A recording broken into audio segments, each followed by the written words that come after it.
हमारी सांसें जुड़ी हुई हैं। नवाज शरीफ ऊपर जाता है तो मुल्क ऊपर जाता है, नवाज शरीफ नीचे जाता है तो मुल्क नीचे जाता है।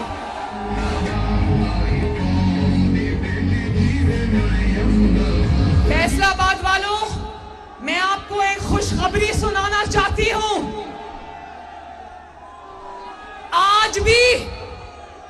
आज भी जब शहबाज शरीफ हुकूमत के हाथ इमरान खान के किए गए IMF मुआहदे ने बांधे हुए हैं, उन बंधे हुए हाथों के साथ शहबाज शरीफ ने रमजानुल मुबारक के महीने में 8 करोड़ अवाम को आटा मुफ्त करने के लिए कह दिया है।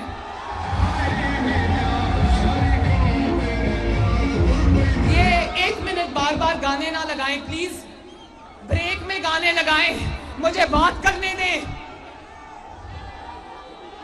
इन बंधे हुए हाथों के साथ जब मुल्क में माशी तौर पे मुश्किलात ही मुश्किलात हैं, शहबाज शरीफ ने हुक्म दिया है कि रमजानुल मुबारक में पंजाब के 8 करोड़ अवाम को फ्री आटा मुहैया किया जाए, और बाकी सूबों को कहा है कि वो भी मुफ्त आटा मुहैया करें अपने अपने सूबों के अंदर। तो बताओ फैसलाबाद वालों, 2018 से लेकर 2022 तक जब घड़ी चोर की हुकूमत थी, क्या कभी किसी ने ऐसा फैसला सुना? हर रोज सुनते थे कीमतें ऊपर चली गई, पेट्रोल बढ़ गया, डॉलर ऊपर चला गया, लेकिन मुफ्त आटा कभी किसी ने नहीं दिया। यही सुनते थे। आपको याद है हमजा शहबाज शरीफ ने 200 यूनिट इस्तेमाल करने वालों की बिजली मुफ्त की थी पंजाब के अंदर।